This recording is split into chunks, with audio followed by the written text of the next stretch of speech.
আমাদের চারপাশে তো সব কিছুই কাঁপছে, তাই না? গিটারের তার থেকে শুরু করে বড় বড় বিল্ডিং পর্যন্ত। তো চলুন আজ এই ভাইব্রেশনের রহস্যটা একটু ভেদ করা যাক, আর জেনে নেওয়া যাক এর পেছনের আসল বিজ্ঞানটা কি, আর ইঞ্জিনিয়াররা কিভাবে একে বশে আনেন। আচ্ছা, ক্রিকেট তো আমরা অনেকেই খেলি বা দেখি। কখনো খেয়াল করেছেন ব্যাটের একদম ঠিক জায়গায়, মানে যেটাকে সুইট স্পট বলে, সেখানে বল লাগলে কি দারুণ একটা শট হয়? হাতে কোনো ঝাঁকুনিই লাগে না, অথচ বলটা একটু উপরে বা নিচে লাগলেই হাতটা যেন ঝনঝন করে ওঠে। কেন হয় বলুন তো এমন? এই খুব সাধারণ একটা প্রশ্নের মধ্যেই কিন্তু ইঞ্জিনিয়ারিংয়ের একটা দারুণ কনসেপ্ট লুকিয়ে আছে। হ্যাঁ, এর উত্তরটা হলো ভাইব্রেশন বা কম্পন। আসলে সুইট স্পট হলো ব্যাটের সেই ম্যাজিক্যাল পয়েন্ট যেখানে বল লাগলে কোনো বাজে ভাইব্রেশন তৈরি হয় না।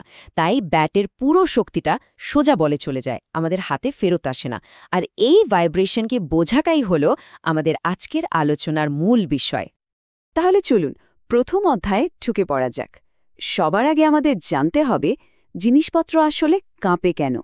কারণ কোনো কিছুকে কন্ট্রোল করতে গেলে তার উৎসটা তো আগে জানতে হবে, তাই না? দেখুন, ভাইব্রেশন কিন্তু এমনি এমনি হয় না, এর পেছনে কিছু নির্দিষ্ট কারণ আছে। যেমন ধরুন, ওয়াশিং মেশিনের ড্রামটা যদি একটু আনব্যালেন্সড হয়ে ঘোরে, তখন পুরো মেশিনটাই কেমন কাঁপতে থাকে। আবার ভাঙাচোরা রাস্তার উপর দিয়ে গাড়ি গেলে যে ঝাঁকুনিটা লাগে, সেটাও কিন্তু ভাইব্রেশন। এমনকি তেজ বাতাস বা ভূমিকম্পের কারণেও এটা হতে পারে। এখন মনে হতে পারে, এই সামান্য কাঁপুনি নিয়ে এত মাথা ঘামানোর কি আছে? আছে, কারণ এই অনিয়ন্ত্রিত ভাইব্রেশন কিন্তু সাংঘাতিক হতে পারে। এর জন্য বিরক্তিকর আওয়াজ তো হয়ই, মেশিনের পার্টস তাড়াতাড়ি খারাপ হয়ে যায়, এমনকি বড় বড় ব্রিজ বা বিল্ডিংও ভেঙে পড়তে পারে। তাই ইঞ্জিনিয়ারদের জন্য ভাইব্রেশন কন্ট্রোল করাটা ভীষণ জরুরি একটা কাজ। তাহলে এতক্ষণ যা শুনলাম তার থেকে একবার ভাবুন তো, আমাদের প্রতিদিনের ব্যবহার করা কোনো যন্ত্রপাতিতে ভাইব্রেশনের একটা খুব কমন কারণ কি হতে পারে? বেশ, এবার আসা যাক দ্বিতীয় অধ্যায়, কম্পনের ভাষা। হ্যাঁ, ঠিকই শুনছেন। ইঞ্জিনিয়াররা যখন ভাইব্রেশন নিয়ে কথা বলেন, তারা একটা বিশেষ ভাষা ব্যবহার করেন।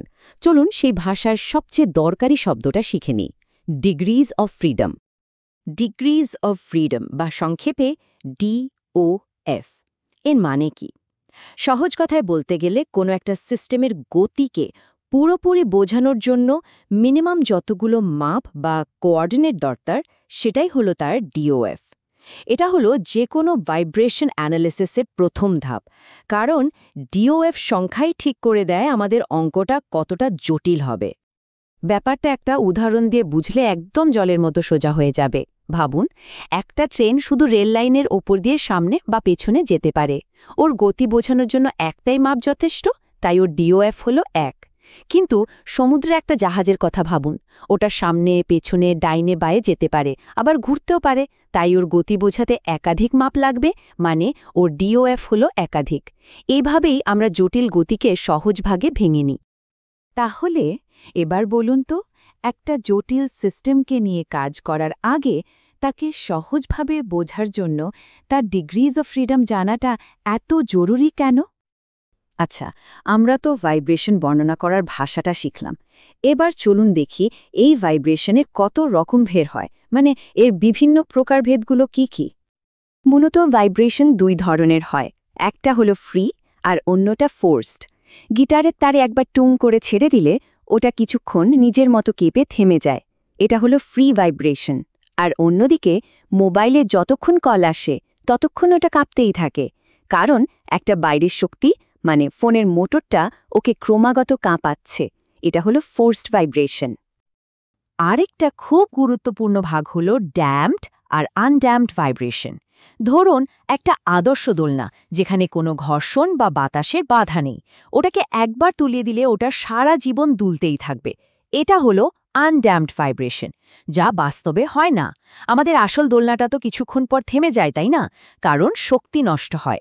এটাই হলো ড্যাম্পড ভাইব্রেশন, যা আমাদের চারপাশের সব বাস্তব সিস্টেমে ঘটে। তাহলে এতক্ষণের আলোচনা থেকে বলুন তো, গিটারের তারে একবার টোকা দিয়ে ছেড়ে দেওয়া আর একটানা একটা ফোনের ভাইব্রেট হওয়ার মধ্যে আসল পার্থক্যটা ঠিক কোথায়? সবচেয়ে মজার পার্টটা কিন্তু এখন আসছে। চতুর্থ অধ্যায় গতির মডেলিং। চলুন দেখি ইঞ্জিনিয়াররা কিভাবে একটা বাস্তব জগতের জটিল সমস্যাকে সোজা কাগজে কলমে নিয়ে এসে তার সমাধান বের করেন। ইঞ্জিনিয়ারদের ভাবার প্রক্রিয়াটা কিন্তু দারুণ। প্রথমে তারা আসল সিস্টেমটাকে দেখেন, যেমন একটা গাড়ি। এটা হলো ফিজিক্যাল মডেল। এরপর এর একটা খুব সহজ ছবি আঁকেন, যেখানে শুধু দরকারি জিনিসগুলো থাকে, গাড়ির ভর, স্প্রিং আর শক অ্যাবজর্বার। এটা হলো স্কিম্যাটিক মডেল। আর সব শেষে এই ছবিটাকে গণিতের ভাষায় মানে ডিফারেনশিয়াল ইকুয়েশন দিয়ে প্রকাশ করেন। এটাই হলো ম্যাথমেটিক্যাল মডেল। আসলে পুরো মডেলিংয়ের পেছনের ভাবনাটা কি, এই উক্তিটা খুব সুন্দরভাবে সেটা বলে দেয়। লক্ষ্যটা হলো বাস্তবতার একটা সহজ কিন্তু কাজের মডেল তৈরি করা, যেটা আমাদের সমস্যার সমাধান করতে সাহায্য করবে। তাহলে সবশেষে এই যে এত খাটনি করে একটা ফিজিক্যাল সিস্টেম থেকে ধাপে ধাপে ম্যাথমেটিক্যাল মডেল বানানো হয়, এর আসল উদ্দেশ্যটা কি? তো চলুন একবার ঝটপট দেখে নিই আজকের আলোচনার মূল পয়েন্টগুলো কি কি ছিল। আমরা দেখলাম যে ভাইব্রেশনের পেছনে নির্দিষ্ট কারণ থাকে আর এর প্রভাবও বেশ মারাত্মক হতে পারে। আমরা শিখলাম কিভাবে ডিগ্রিজ অফ ফ্রিডম ব্যবহার করে জটিল সিস্টেমকে সহজ করা হয়। আমরা ভাইব্রেশনের নানা প্রকারভেদ নিয়েও কথা বললাম, আর সবশেষে দেখলাম ইঞ্জিনিয়ারদের সেই 3 ধাপের মডেলিং প্রক্রিয়া। একটা কথা মাথায় রাখবেন, এই জ্ঞানটা কিন্তু শুধু সেমেস্টারের পরীক্ষার জন্য নয়। ভাইব্রেশনকে বোঝা মানে হল গতিকে নিয়ন্ত্রণ করার ক্ষমতা অর্জন করা। ভবিষ্যতের ভূমিকম্প প্রতিরোধী বিল্ডিং বানানো হোক, হাই স্পিড ট্রেনের স্টেবিলিটি বাড়ানো হোক, বা খুব সূক্ষ্ম রোবোটিক আর্ম ডিজাইন করা, সবকিছুর গোড়াতেই কিন্তু ভাইব্রেশনের এক বেসিক কনসেপ্টগুলোই রয়েছে।